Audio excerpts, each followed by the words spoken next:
How are you students? My name is Ashish Modi. फिर से मैं मोदी क्लासेस में आपका स्वागत करता हूं। हमने प्रीवियस लेक्चर में देखा था प्रोजेक्शन ऑफ पॉइंट के एग्जांपल्स देखे थे कि कैसे उसमें ड्रॉ करना है, क्या करना है, कहाँ ड्रॉ करना है। आज थोड़ा ज़्यादा प्रैक्टिस करेंगे थोड़े और एग्जांपल के साथ, ताकि आपको बेटर अंडरस्टैंडिंग हो जाए। ठीक है, एग्जाम्पल लिखो जो भी आएगा आपका आगे का। ठीक है, पॉइंट ए है, वो कहाँ है? On HP. कहाँ है भाई? मैंने प्रीवियस लेक्चर में ऑन वीपी हम कैसे ड्रॉ करते हैं वो मैंने सिखाया था। ठीक है, अब क्वेश्चन में क्या दिया गया है? ऑन एचपी एंड 50 mm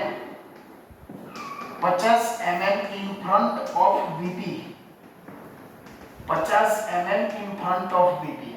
यानी क्या है?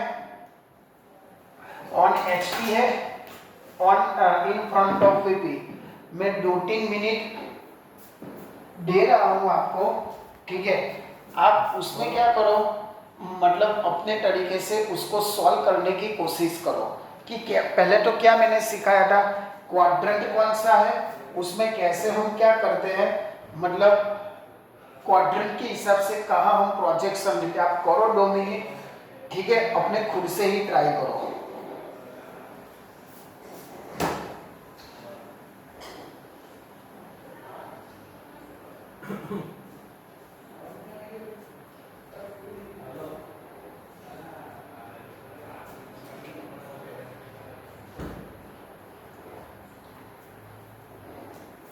चलो, आई थिंक आपने कर लिया होगा। ऑन एचपी वेरीफाई कर लो। यहाँ आपकी एक्स वाई लाइन आ रही है। ठीक है, अब यहाँ क्या दिया गया है, क्वाड्रेंट कौन सा होगा। अब बच्चों ऑन एचपी हो या ऑन वीपी हो, ऑन एचपी हो या ऑन वीपी हो, आपका जो भी पॉइंट है वो रेफरेंस लाइन पे आएगा। एक बात मगज में डाल लो, ऑन एचपी हो या ऑन वीपी हो, आपका पॉइंट कहाँ आएगा? एक्स वाई लाइन पे आएगा। प्रीवियस हमने एक एग्जांपल किया भी था ऑन वीपी वाला, वो भी रेफरेंस लाइन पे ही था।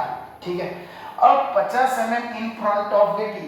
अब आप ए डिसाइड कर लो, इन फ्रंट ऑफ वीपी आए तो मुझे ऊपर ड्रॉ करना है या नीचे ड्रॉ करना है, वो आपको दिमाग में आना चाहिए। तो उसके लिए आपको क्या करना होगा, जो मेरा पार्ट 2 पार्ट 1 है कि इन फ्रंट यानी आपका वीपी है। ठीक है, इन फ्रंट है। ठीक है, तो इन फ्रंट में आपका फोर्थ भी आएगा, मतलब फर्स्ट भी आएगा और फोर्थ भी आएगा। फर्स्ट फोर्थ दोनों आएगा। तो मेरा जब on HP and in front of the VP है तो कहाँ ड्रॉ करोगे? यहाँ ही बच्चे कंफ्यूजन होते हैं कि on HP and in front of VP क्या करोगे। ठीक है, क्या करोगे? तो कोई दिक्कत नहीं है, यहाँ एचपी कर दो और यहाँ आपका वीपी कर दो। और याद रखो इन फ्रंट ऑफ वीपी यानी बीलो आएगा, इन फ्रंट यानी बीलो। ऐसे आप वर्ड याद रखो कि इन फ्रंट में तो 2 आएंगे, चलो, बट इन फ्रंट यानी शॉर्ट में उसको क्या बोलते हैं, मतलब हमारी ट्रिक में नीचे वाला। ठीक है, यानी बीलो। तो on HP and in front of VP, on HP यानी यहाँ आएगा आपका ए डैश, यहाँ आएगा आपका फ्रंट व्यू। वो आपको पता होना चाहिए कि एचपी में हमेशा ए डैश आएगा। फ्रंट ऑफ वीपी यानी नीचे कितना जाना है? 5 सेंटीमीटर, 50 mm आपका एक टॉप व्यू। Very easy. ऐसे ट्विस्ट करके पूछे जाते, तब आप कंफ्यूजन नहीं होना चाहिए कि सर फ्रंट है तो 1 वाला लो या 4 वाला। इन फ्रंट यानी बीलो। ठीक है, नीचे वाला लेने का, याद कर लो। ऐसा एग्जाम में डायरेक्ट नहीं आएगा कि वीपी के मतलब इसमें ड्रॉ करो, आपको ऐसे ही वर्ड्स आएंगे। कॉपी कर लो, हम नेक्स्ट करते हैं। ठीक है, नेक्स्ट में है, चलो अब यहाँ है दूसरा एग्जाम्पल ऑन एचपी। ये क्या दिया गया है? On HP, on HP and 15 mm behind VP. अब देखो बिहाइंड में हमने क्या लिया, इन फ्रंट ऑफ में क्या लिया था, पहला स्टेप आपका एक्स एंड वाई, ठीक है। बिहाइंड वीपी में यानी जो वर्टिकल प्लेन है उसमें सेकंड और यहाँ आएगा थर्ड। बिहाइंड वीपी में दो, दूसरा और तीसरा, उसमें से कौन से लोगे आप लोग? तो पहले तो एचपी यानी यहाँ में कर लो आपका एचपी, ठीक है भाई। बिहाइंड वीपी यानी पीछे वाला, दूसरा और तीसरा।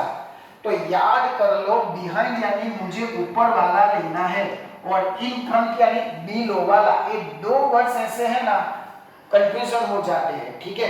फिर से बोल रहा हूं, जब बिहाइंड आए ना तब आपको ऊपर वाला सेकंड वाला ड्रॉ करना है और आपको ड्रॉ कहां करना है, ऊपर 50 mm, ठीक है। समझ में आया क्या करना है क्या नहीं। यहाँ आपका ए डैश आएगा जो आपका टॉप व्यू है, सॉरी फ्रंट व्यू, और यहाँ ए आपका क्या होगा, टॉप व्यू, ठीक है। वीपी वाला हमेशा टॉप व्यू आएगा, एचपी वाला ए डैश फ्रंट व्यू। तो ऐसे पूछे जाते हैं एग्जाम्पल, ठीक है। और कुछ ट्विस्टेड तो है नहीं आपके लिए, ठीक है। दो वर्ड्स आज नए आए, इन फ्रंट ऑफ वीपी यानी आपको क्या करना है, बिलो, यहां मैं लिख लेता हूं इन फ्रंट। अगर आपको पूछा नहीं जाए ऑन एचपी दिया जाए तब ये ट्रिक, अगर आपको ऐसा पूछा जाए कि अबोव एचपी इतने mm, तो फिर नहीं काम लगेगी ये ट्रिक। जब आपको ऑन एचपी दिया जाए तब, तो इन फ्रंट यानी आपको ड्रॉ करना है बिलो और इन फ्रंट यानी बिलो, एंड दूसरा क्या है आपका बिहाइंड बोले तो एबोव। ये दो वर्ड्स आपके लिए नए होंगे, ठीक है। और कुछ नया नहीं है उसमें प्रोजेक्शन ऑफ द पॉइंट में, जितना mm दिया गया हो उतना mm ड्रॉ कर लो, ऊपर नीचे जो भी है वो, ठीक है। दूसरी चीज ध्यान रखनी है, ऑन वाला है जो ऑन एचपी आए या ऑन वीपी आए, रेफरेंस लाइन पे ही ड्रॉ करना है।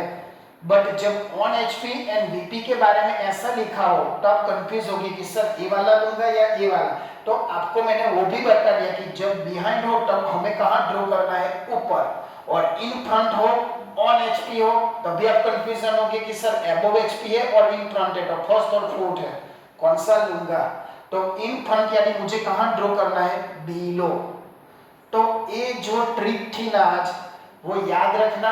अब हम डिस्कस करेंगे प्रोजेक्शन ऑफ लाइन के बारे में, बट उसके पहले जिस बच्चों ने मेरे आगे के पार्ट प्रोजेक्शन ऑफ पॉइंट नहीं देखे हैं, आई रिक्वेस्ट यू वो देख ले, तो ही आपको प्रोजेक्शन ऑफ द लाइन के एग्जाम्पल, और चाहे वो डिग्री हो चाहे वो डिप्लोमा हो, 7 मार्क्स का एग्जाम्पल एक आता है प्रोजेक्शन ऑफ लाइन का। प्रोजेक्शन ऑफ पॉइंट में कुछ नहीं आएगा, क्योंकि प्रोजेक्शन ऑफ पॉइंट आएगा तो प्रोजेक्शन ऑफ लाइन आएगी, इसीलिए मैंने ये सिखाया। तो प्रोजेक्शन ऑफ द लाइन का जो 7 मार्क्स का एग्जाम्पल आता है, तो इसके लिए अब आप रेडी हो जाओ, क्योंकि वो हम लोग अब डिस्कस करेंगे प्रोजेक्शन ऑफ लाइन के बारे में, जो 7 मार्क्स का एग्जाम्पल आता है। बट उसके पहले आप इस तरह के एग्जाम्पल की प्रैक्टिस कर लो, जो भी मेरे आगे के पार्ट है वो देख लो। कौन से quadrant, how to decided quadrant, HP में क्या करना है, डैश वाला फ्रंट व्यू, वीपी में कैसा ड्रॉ करना है, कैसे प्रोजेक्शन ड्रॉ करना है, कौन से क्वाड्रेंट में कौन ऊपर आएगा कौन नीचे आएगा, वो एक बार आप अच्छी तरह से देख लो, प्रैक्टिस करो। उसके बाद हम प्रोजेक्शन ऑफ द लाइन हम शुरुआत करेंगे। अगर आपको किसी भी सब्जेक्ट में मैथ्स, ईजी, फिजिक्स, किसी भी सब्जेक्ट में डाउट हो, क्वेरी हो, प्लानिंग करना है कैसे करेंगे हम लोग, दिसंबर में आपकी एग्जाम होगी फर्स्ट सेमेस्टर की, तो गिन के आपके पास 40 दिन है, ठीक है। तो उसी हिसाब से कॉलेज खुलेगी तो आपकी लिमिट आएगी, सबमिशन आएगा, ठीक है। तो क्या है, इसके लिए अच्छे से प्लानिंग करो, क्योंकि फर्स्ट सेम के लिए engineering drawing is very difficult subject, उसके साथ एलिमेंट्स ऑफ मैकेनिकल इंजीनियरिंग भी है, उसके साथ किसी स्टूडेंट को फिजिक्स भी होगा, ठीक है। किसी के किसी के साथ में मैथ्स भी होगा, ठीक है। तो आप ये सब थोड़ा थोड़ा समय देके ये सब क्लियर कर लो, क्योंकि एग्जाम के अगले दिन ये सब क्लियर नहीं होने वाला है। तो वो सब आप अच्छी तरह से डिसाइड कर लो, ठीक है। समझ में आया? कोई भी क्वेरी हो आप इस नंबर पे कांटेक्ट कर सकते हो, किसी भी प्रकार का चार्ज नहीं है भाई, ठीक है। मेरी ओनली रिक्वेस्ट है आप पढ़ो, अच्छा रिजल्ट लाओ। फर्स्ट सेम में आप किसी सब्जेक्ट में मतलब केटी ला लिए, दूसरे सेमेस्टर में बहुत डिफिकल्टी होगी, क्योंकि फर्स्ट सेमेस्टर में तो दिवाली वैकेशन आता है, बट सेकंड सेमेस्टर में कोई वैकेशन नहीं आएगा। जनवरी से लेके जून महीने तक किसी भी टाइप का वैकेशन नहीं है, कंटिन्यू है, ठीक है। तो समझो कि सपोज कि केटी नहीं आए ऐसा ही सोच रहा हूँ, बट चलो आ गई 2 सब्जेक्ट में, तो सेकंड सेमेस्टर के 6 सब्जेक्ट और ये 2 सब्जेक्ट यानी 8 सब्जेक्ट होंगे, कैसे क्लियर करोगे? इसीलिए बोल रहा हूँ अभी थोड़ा है तो थोड़ा थोड़ा करके उसको फिनिश कर लो। सभी सब्जेक्ट का कॉन्सेप्ट आप क्लियर करो, फिजिक्स का हो या मैथ्स का हो, इजी का हो या ईएमई का हो, किसी भी टाइप का प्रॉब्लम हो, ठीक है, आप पूछ सकते हो। खुद से भी पहले दो बार देखो मेरे वीडियो, आपको समझ में आ ही जाएगा। फिर भी कोई क्वेरी हो तो कांटेक्ट कर सकते हो। और आपके फ्रेंड्स ग्रुप में जो बच्चे को कुछ भी नहीं आता, ठीक है, उनके तक शेयर करवाओ, ठीक है, वो भी देखेगा, उसको कुछ समझ में आ जाएगा। तो मेरी यही रिक्वेस्ट है, और हर बार की तरह मैं यही बोलना चाहूँगा कि आप ऐसा काम करो कि दुनिया करना चाहे आपके जैसा। जय हिंद, जय भारत।